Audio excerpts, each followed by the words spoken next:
Très bien les amis, ici Haris Sultan. Une vidéo d'une femme libano-australienne devient virale sur les réseaux sociaux et beaucoup de gens se demandent mais pourquoi s'excuse-t-elle? Alors, avant de vous montrer cette vidéo, il est important que vous compreniez quelques faits de base sur le Liban. Donc, la plus grande population de musulmans en Australie est composée de musulmans libanais. Donc, une grande partie des musulmans extrémistes en Australie sont également libanais. Qui sont ces personnes? Laissez-moi vous montrer, vous connaissez probablement certains de ces gars parce que je vous ai déjà montré ces vidéos plusieurs fois, peut-être même plus que quelques fois. Cet homme s'appelle Wassam Haddad, c'est un musulman libanais et il a directement inspiré les terroristes de Bondi Beach. Écoutez-le. On ne peut pas nier le fait avant tout que le djihad fait définitivement partie de l'islam, et en tant que musulmans, nous ne devrions jamais reculer devant cela. Et oui, il peut y avoir différents types de djihad, mais le sommet de ce djihad est celui dont a parlé le messager Mohammed. Je vais bientôt lire le hadith, et cela consiste à combattre dans le sentier d'Allah.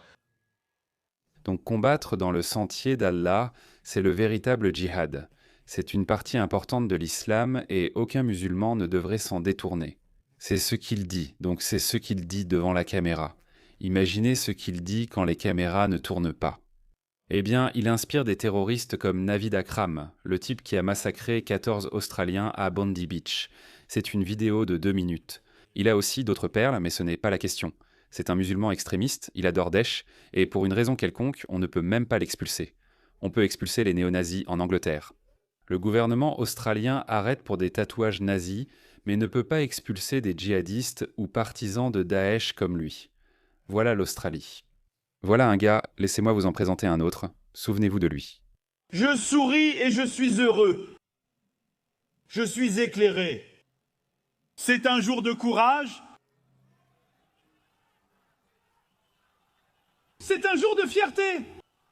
Tu sais ce qu'est le jour de la fierté? Tuer 1200 Israéliens en Israël, des civils innocents, des femmes, des hommes et des enfants.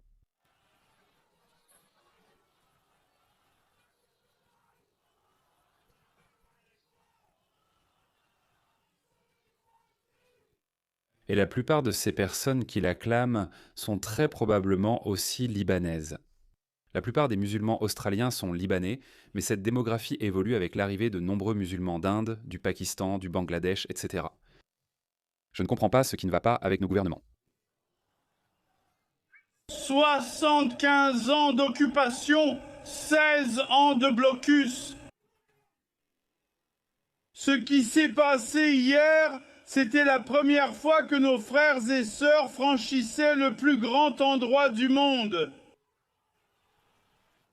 L'occupation est là. Ce n'est pas qu'une question israélo-palestinienne.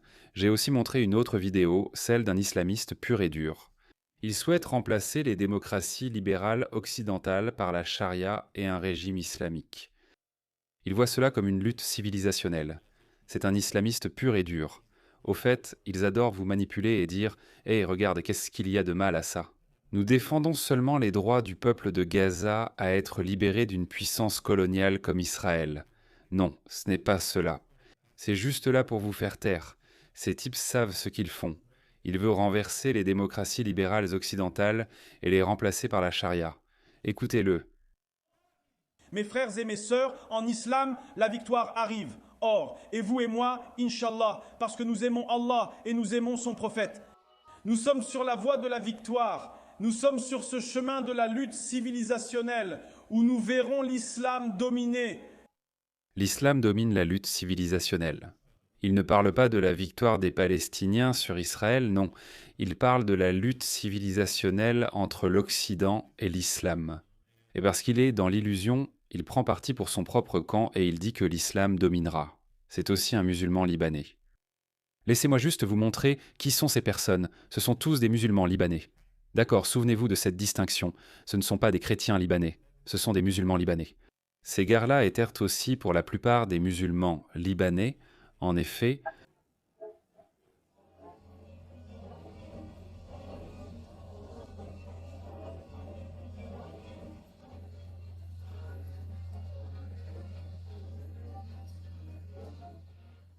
pas les sionistes, les juifs, vous vous souvenez?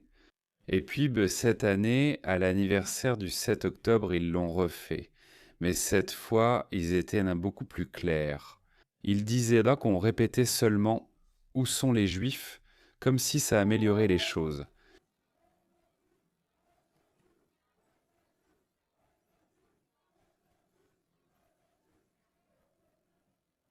D'accord, la plupart d'entre eux, sinon tous, sont des musulmans libanais. D'accord, et tout récemment, je crois que c'était juste ce week-end, ils ont fait ça dans un centre commercial de Sydney.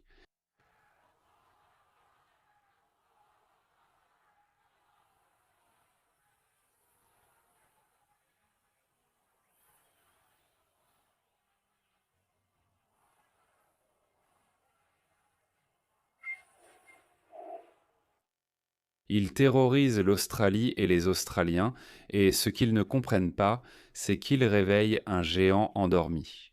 90% de l'Australie est encore blanche.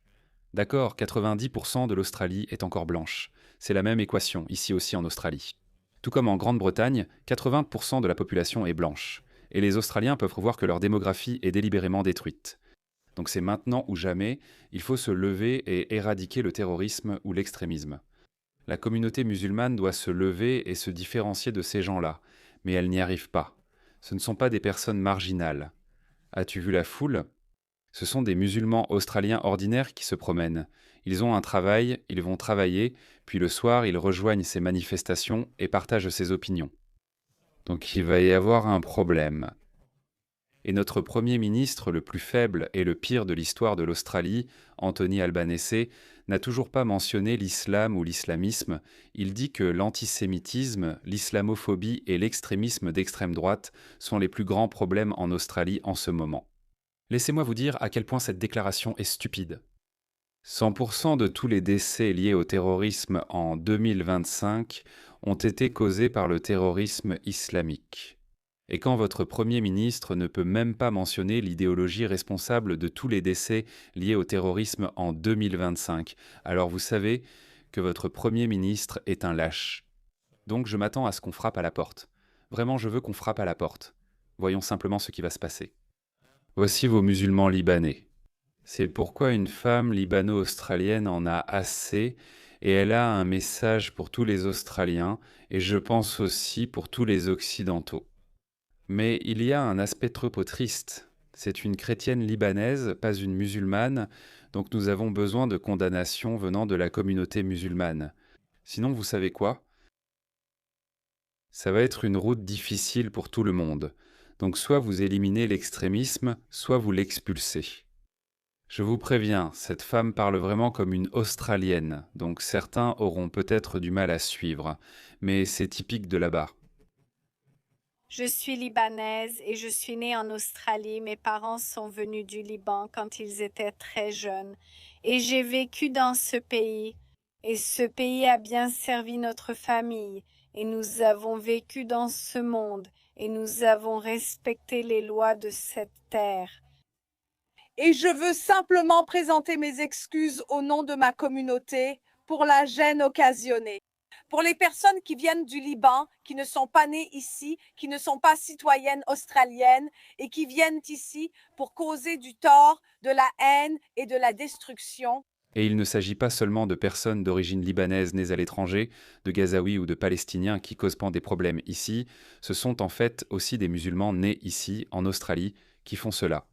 Wassam Haddad était né en Australie. L'autre, le cheikh Ibrahim, peu importe son nom, cet homme était ravi, c'est un jour de courage pour lui.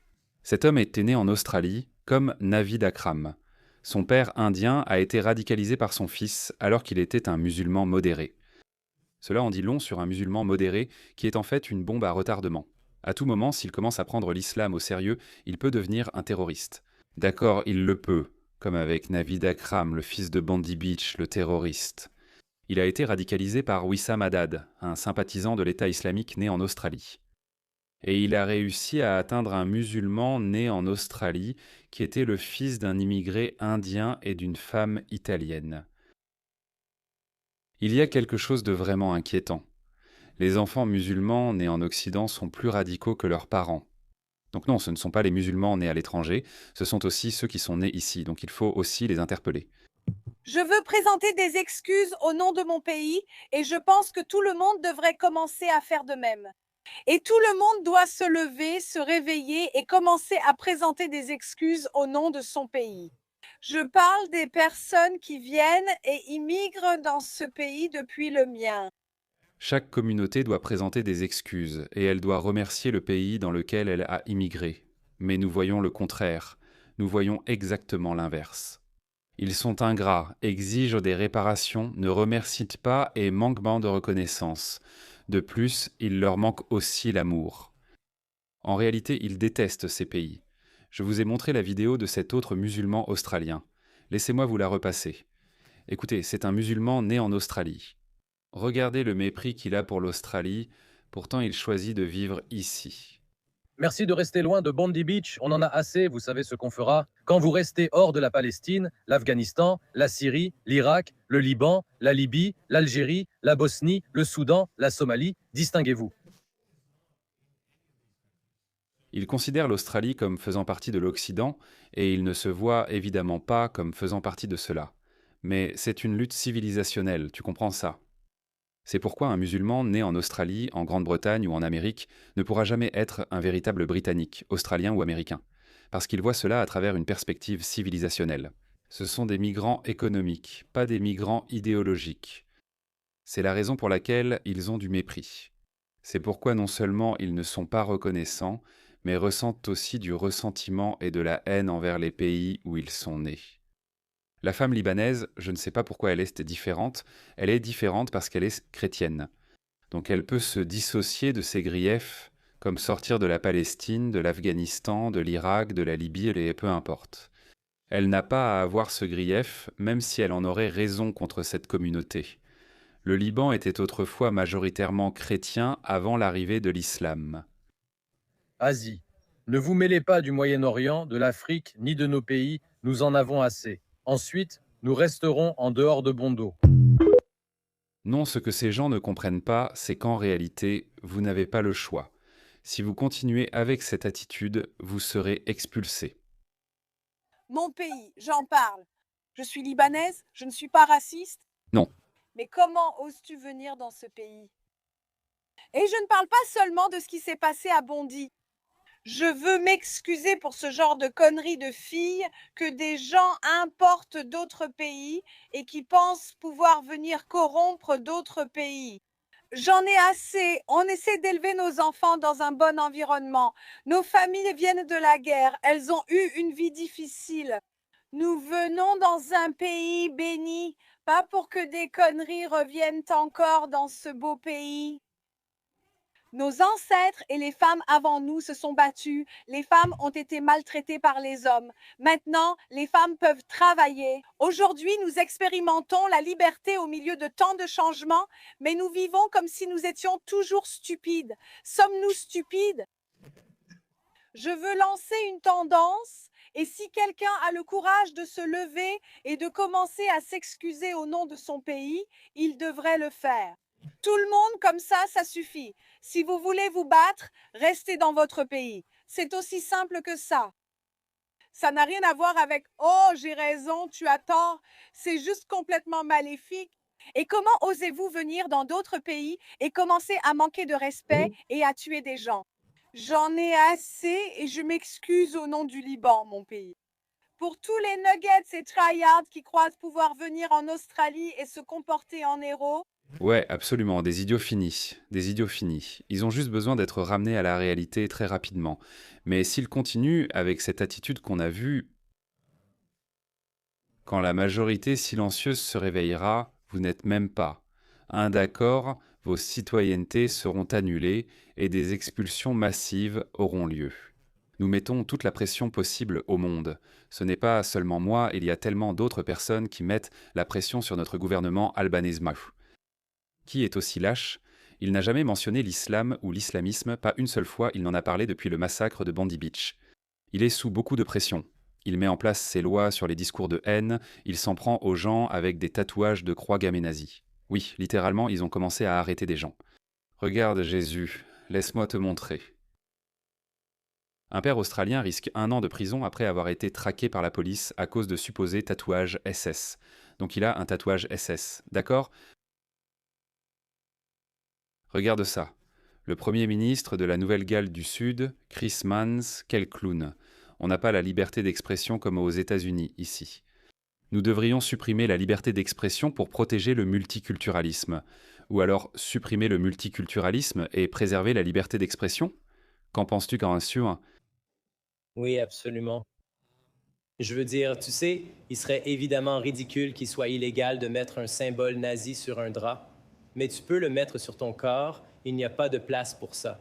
Quant aux personnes qui propagent cela ou qui sont responsables de le tatouer, elles devraient avoir honte d'elles-mêmes. Nous ferons tout pour éradiquer la haine dans notre communauté et je me réjouis de cette arrestation.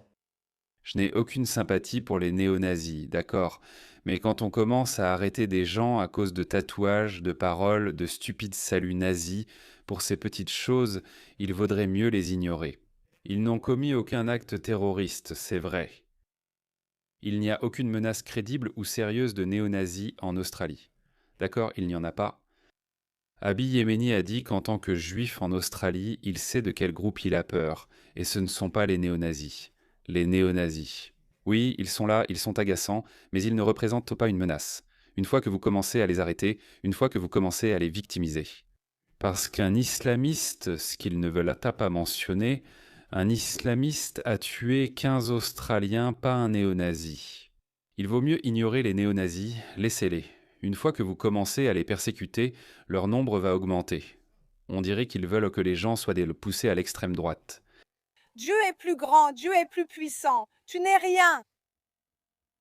Et je veux simplement dire que je suis désolée au nom de mon pays, le Liban, pour tous ceux qui sont venus et ont fait du mal à tout le monde en Australie. Assez, c'est assez que vous soyez au Mexique, en Amérique, n'importe où.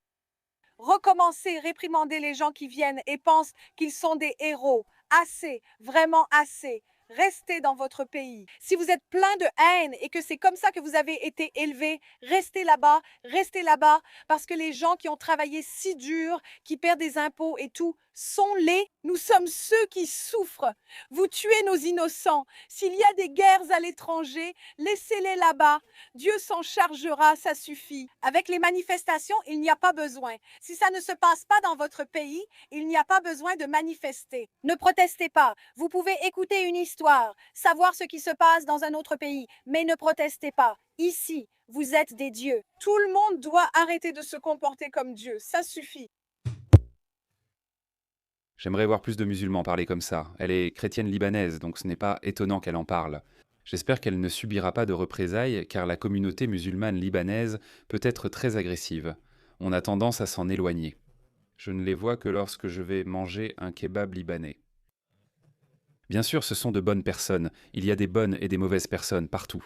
C'est l'extrémisme qu'il faut éradiquer, sinon éliminer.